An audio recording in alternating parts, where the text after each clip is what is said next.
semuanya, gue Rafle Syakila dari Elpal Angkatan 35, Braja Siwarka Sakwari. Di kesempatan kali ini gue bakalan sharing-sharing sedikit nih sama Kak Francisca Dimitri. Nah, buat yang belum tahu, Kak Didi ini adalah seorang perempuan dari Indonesia pertama yang berhasil naklukin 7 Summit dunia. Nah, di sini gue udah bareng sama Kak Didinya. Langsung aja ya, Kak. Sebagai orang yang udah pernah naik ke 7 puncak tertinggi dunia tuh, gimana nih Kak, awal-awal masuk ke dunia kepecinta alaman? Awal masuk dunia pecinta alam ya. Iya. Jadi sebenarnya tertariknya itu udah mulai dari SMP. Kan biasanya kalau di Indonesia lah ya, ada klub-klub pencinta alam gitu kan biasanya dari SMA kan. Cuman school. Iya, ekskul gitu, tapi nggak semua ekskul ada kan. Jadi saya waktu itu udah ada target nih sekolah satu yang kayak oke, saya mau masuk situ karena ada pencinta alamnya. Tapi pada masanya karena mungkin masih dianggap masih kecil juga gitu kali ya sama orang tua, jadi belum dapat izin buat masuk ke sekolah itu yang punya pencinta alam. Jadinya malah ditaruhnya di ini sekolah perempuan semua. Jadi iya, makin nggak ada kan, makin susah. Terus pas udah mau milih kuliah udah ada targetnya juga mau kemana, dan kayaknya sih lebih bebas karena emang jauh dari rumah juga kan. Jadi kayak kegiatan pasti di kampus, kebanyakan tempat kampus pasti punya pencinta alam. Terus karena jauh dari rumah, jadi rumah saya di Bintaro, terus kampusnya di Bandung di Unpar, terus kan, jadi udah deh, itulah kesempatan pertama untuk masuk di dunia pencinta alam.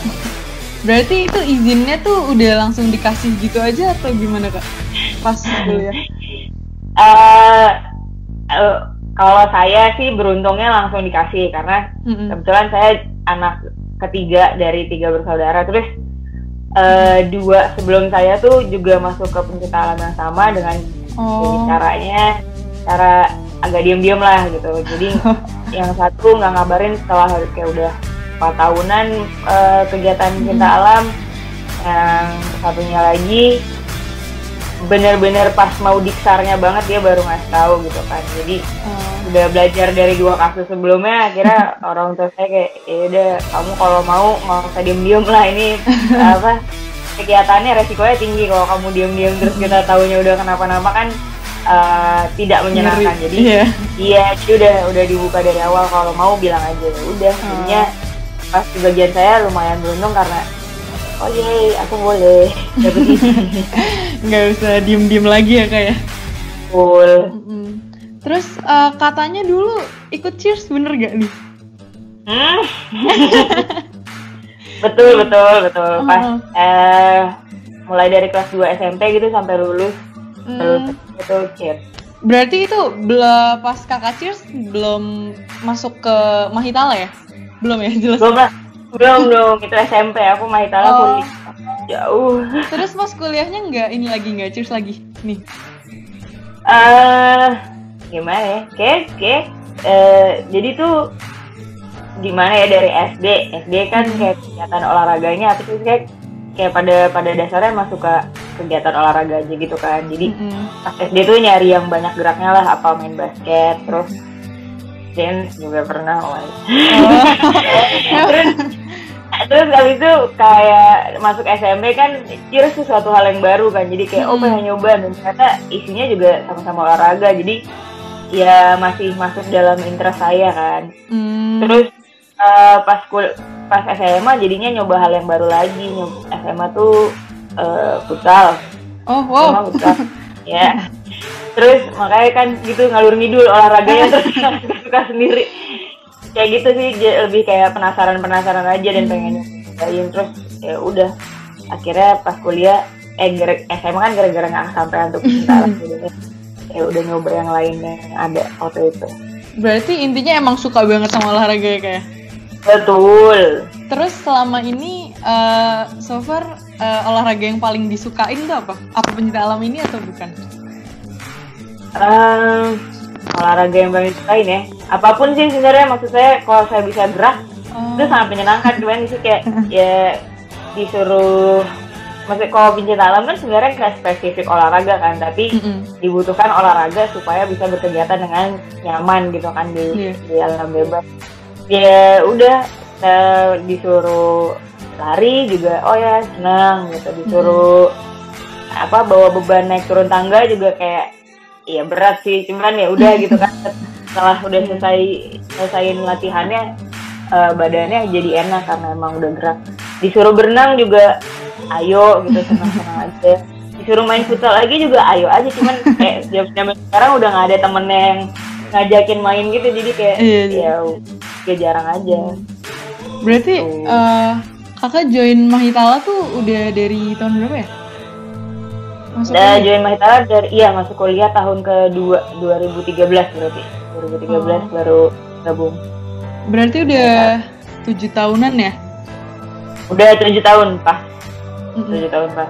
Itu ada kegiatan, udah pernah ngikutin kegiatan lain nggak sih kak sebelum naik gunung atau selain naik gunung gitu yang disukain? Kan biasanya kalau mungkin sama sih kayak di pecinta alam lain. Jadi sebelum penjurusan ya kan, sebelum penjurusan maunya ambil divisi apa, ambil divisi itu dikasih coba dulu gitu kan semuanya. Namanya kalau di Mahitala tuh bulan pengenalan kegiatan Mahitala. Jadi ada 5 divisi, ada caving, diving, rafting, mountaineering, climbing. Ya itu nyobain waktu itu sempatnya nyobain rafting, caving, climbing sama apa ya? Jadi caving udah ya itulah. Yang belum dicobain tuh, yang belum dicobain itu adalah udah deh. Iya udah nyobain semuanya. Udah nyoba semua? Iya udah nyobain semuanya sih. So far yang paling disukain yang mana nih kak? Awalnya tuh tertariknya sama rafting, kayak seru banget kan. Air ya? Tapi tapi pada dasarnya saya juga, saya tuh bisa berenang lumayan terlambat gitu loh, setelah ikut ekspedisi Seven Summit baru bisa berenang. Oh iya? Jadi ya, gara-gara disuruh latihan kan, terus kayak menu latihannya apa berenang, tapi saya nggak bisa berenang, ya mau nggak mau harus, ya udah deh gitu kan. Jadi makanya pas awal-awal masuk Mahitala, seru banget ngeliat rafting, tapi emang harus nyaman sama air dulu kayaknya menurut saya ya. Karena kayaknya nggak gitu kan. Iya, saya belum ngerasa nyaman main di air dengan resiko tinggi yang ya serem lah gitu kan. Rafting. Jadi tadinya pas mau coba-coba di sisi, tadinya tertariknya rafting, cuman juga sih gara-gara banyak. Tapi berarti udah nyobain dong kak? Nyobain. Nyobain. Terus ke Seven Summit nih kak, itu kok bisa sih tertarik gitu loh daftar Seven Summit itu, apa iseng atau disuruh apa gimana nih? Siapa yang nggak tertarik ya nggak sih kalau misalnya mau dikira Seven Summit ya nggak sih? Nah awalnya tuh baru rumor-rumor doang di sekretariat. Jadi kayak akhirnya kita udah ngirim cowok-cowok nih buat nyelesain Seven Summit. Jadi tim pertama dari Indonesia juga kan. Ini cewek-ceweknya dia belum ada gitu. Jadi sempat dari Mahitalanya sendiri udah ada ide-ide buat berangkatin tim cewek. Nah cuman di tahun 2014 itu pas banget lagi ada kayak lanjutan kerjasama Mahitala dengan PT Freeport Indonesia buat ganti manjatan di Gardens Pyramid. Jadi kita menggunakan kesempatan itu buat nyicil satu gunung dan sekaligus kayak try out-nya gitu loh, walaupun ini kayak tidak secara eksplisit dibilang sebagai try out. Jadi waktu itu tuh rekrutmennya dibuka buat tim penggantian tali di Gardens Pyramid. Berarti belum tahu nih kalau bakalan naik Seven Summit gitu. Nah, rumornya udah ada, tapi kayak cara tertulis waktu itu bukanya ya gitu lah, kebayang lah di Cycle pasti ada gitu kayak anak gitu kan. Kayak gitu. Jadi udah tahu sih maksudnya udah ada gambaran kalau misalnya bakal dibawa ke Seven Summit. Terus ngobrol-ngobrol lah sama teman-teman di sekitar Cycle kan, kayak ya seru lah gitu kan, jalan-jalan dibayarin. Kayaknya mah gampang gitu kan. kalau punya uang kayak gampang deh gitu kan. Terus kayak gitu ya, tapi serem boy gitu kan. Tapi serem. Terus akhirnya mikirnya kayak ya udahlah daftar aja, belum tentu juga bakal keterima kan. Jadi daftar aja, ngelewatin prosesnya, ada tes fisik, ada wawancaranya juga buat ditanyain komitmen dan segala macem. Kayak gitu sih awalnya kenapa tertarik, kayak pengen sih tapi terlalu menjawabnya, tapi ya belum tentu juga kepilih. Nanti aja lah kalau misalnya dipilih baru tapi ternyata kepilih nih. Kepilih baru lah pusing kan. Ya lanjut. Itu dari 7 gunung itu kan pasti punya kendalanya masing-masing nih Kak, punya kesan masing-masing. Boleh diceritain Kak yang paling apa yang terserah deh, salah satu atau semua juga boleh. Terusan. Iya serius. Gini, bisa dibagi gampang. Jadi kalau kendalanya di 4 gunung awal. 4 gunung awal tuh berarti Kartens, Elbrus, Kilimanjaro, Aconcagua. Itu susahnya karena kita masih trial and error, bener-bener nggak tahu nih harus ngapain, kayak buat latihannya harus apa yang gitu tuh bener-bener belajar dari nol sama sekali. Baru awal-awal ya Kak? Iya, awal-awal kan, jadi bingung-bingung. Udah gitu berhadapan sama yang namanya high altitude, ketinggian kan, mountain sickness gitu. Iya kan, jadi dan nggak semua orang pernah ngerasain. Kalaupun udah pernah ngerasain, tiap orang pasti efeknya beda-beda gitu. Jadi beneran harus nyobain biar tahu gimana sih reaksi tubuhnya sendiri gitu sama ketinggian. Jadi ngeraba di situlah pengen dia belajar, oh celahnya di mana ya badan gue kalau misalnya ngadapin ketinggian tuh harus kayak gimana di bawahnya gitu. Kayak gitulah. Jadi semacam ngetes gitu ya.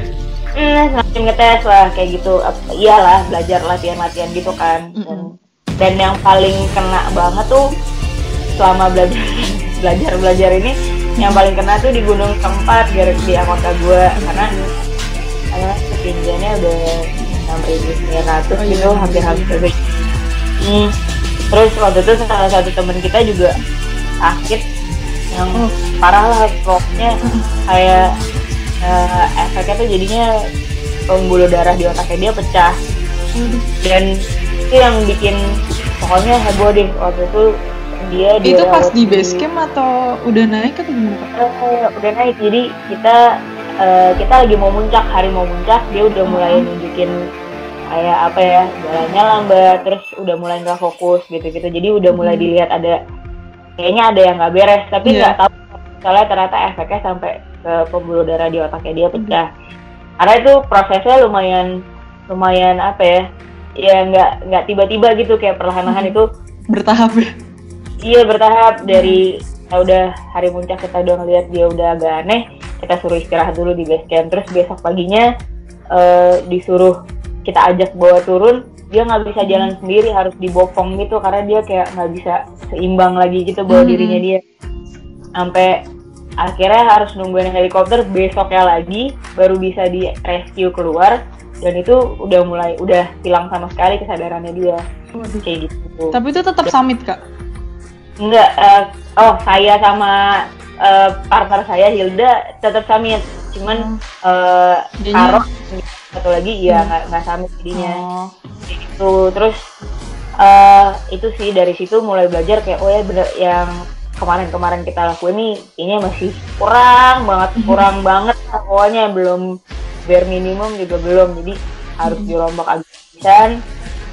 Dan apa ya, dari udah belajar ya. Iya, dari insiden ini jadinya ke gunung selanjutnya udah dibenerin banget si persiapannya, bentukan persiapannya. Jadi akhirnya ya kurang lebih lancar, cuman abis itu kayak dari persiapan udah mendingan, tapi pasti ketemu masalah lagi kan, kayak lagi. Gunung-gunung terakhir tuh gunung-gunung paling mahal gitu, jadi kayak sponsor, siapa mau bayarin kita? Susahnya di sponsornya ya. Ya karena kan apa ya, kegiatannya resiko tinggi, terus yang kalau misalnya kita lagi presentasi ke calon sponsor tuh yang datang saya dan partner saya, dan kita berdua tuh kayak cewek kecil gitu loh, kayak kebayang gak sih orang punya stereotype pendaki gunung tuh harus kayak gimana, cewek tuh kayak tangguh banget, kita tuh kecil-kecil nggak bentukan jagoan jadi kayak ini kalian yang berdua yang naik, iya Pak, betul Pak.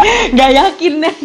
Iya kan, kadang susah meyakinkan orang gitu kan kalau misalnya kayak gitu sih. Terus ya itu sih yang paling paling punya kesan buat belajar kali ya, buat belajar, karena dari yang salah terus kena tamparan banget, terus harus berkembang banget lah dari situ. Ada perubahan ya di keselanjutannya.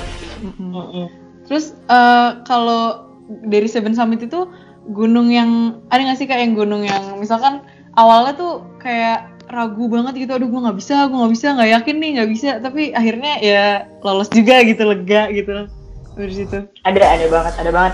Itu tuh pas di Denali itu gunung ke-6 kita, gunung ke-6. Jadi kan kita ngobrol-ngobrol banyak lah ya sama pendaki-pendaki yang udah pernah Seven Summit atau guide-guide yang udah pernah Seven Summit gitu. Nah nih kira-kira ini tingkat kesulitannya seperti apa gitu, dan mereka selalu bilang Denali itu yang paling susah bahkan dibandingin Everest. Lebih dari Everest ya? Lebih dari Everest, terus kayak oh gitu, iya. Jadi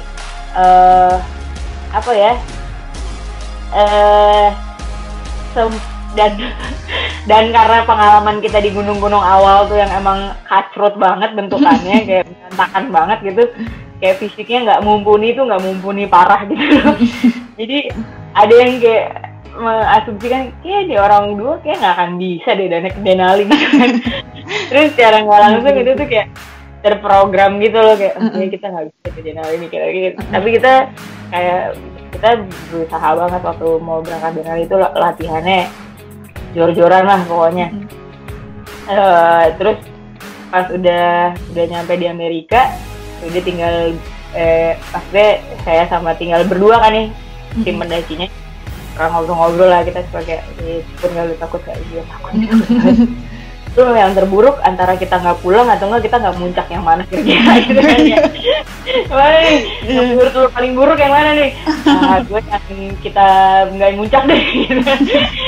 Kalau nggak pulang kan ya udah penderitaan kami sudah selesai gitu kan. Tapi nggak boleh mikir kayak gitu BTW. Iya. Terus ya udah akhirnya kita ngejalanin hari per harinya tuh sebenarnya pendakiannya lancar banget. Lancar banget. Nggak cuman kena sekali cuaca buruk lah, cuma sehari doang kita harus nggak bisa gerak karena cuacanya lagi buruk. Itu bener lebih susah dari Everest gak? Nah itu dia, karena kebantu sama cuacanya juga sih. Ya iyalah, bolehlah lebih susah dia. Gimana sih? Ya lebih susah dari Everest, soalnya kita harus bawa logistiknya semua sendiri, sedangkan kalau di Everest tuh dibantuin kemana-mana dibawa. Ya gitu, ditemenin. Soalnya Amerika pakai porter juga tetap? Nggak ada, iya di Amerika tuh nggak ada porter, jadi harus bawa barangnya semua sendiri. Akhirnya udah jalan hari per harinya tuh bener-bener lebih mulai hari ya. Kayak bangun tidur harus pakai sepatu, harus ganti baju, terus harus keluar dari tenda. Itu tuh rasanya kayak aduh nggak bisa kayak hari ini. Tapi begitu udah jalan tuh udah nggak ada pikiran-pikiran kayak gitu, beneran kayak udah aja gitu kan, lanjut aja. Tapi struggle-nya tuh selalu dibangun pagi dan harus keluar dari tenda. Bayang gak sih kayak bisa kayak gue melewati hari ini gitu terus sampai akhirnya kita muncak. Dan ini udah muncak kayak rasanya puas banget kan, karena lega banget udah kayak orang ada yang bilang kita nggak bisa, terus habis itu dia paling susah, udah gitu tiap hari kerjaannya struggle kayak bisa nggak hari ini, dan ternyata udah sampai puncak itu heboh sih, nangisnya beneran yang kayak kalau saya nggak salah ingat kayak udah kayak sesegukan gitu yang kayak udah bangga banget, udah rasanya udah seneng banget ya. Seneng banget terus ya itu sih satu-satunya maksudnya yang paling ya yang bikin ini turning point buat saya pribadi. Tapi Hilda juga kalau nggak salah ya kita sepakat sih kalau turning pointnya di Denali itu.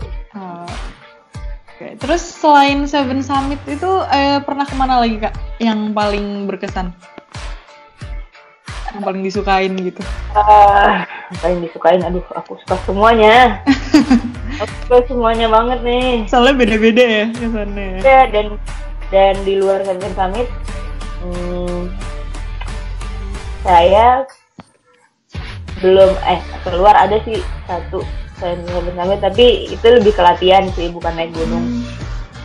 Terus kemana tuh Kak? Waktu itu ke New Zealand di daerahnya Mount Cook. Cuman latihan buat kemana? Latihan buat ekspedisi yang sekarang harusnya yang sama Eger. Kita ada ekspedisi untuk naik Hakaboraji harusnya Agustus 2020 tapi pandemi jadi ya. Iya. Diundur. Ya, nah waktu itu latihan tahun kemarin tuh bulan November kita ke New Zealand. Latihan ada technical mountaineering course di daerah Mount Cook. Cuman kita nggak mendaki gunung Mount Cooknya, jadi memanfaatkan glacier ya buat latihan technical mountaineering gitu. Terus rencana mau kemana lagi nih Kak selain yang itu Eiger itu?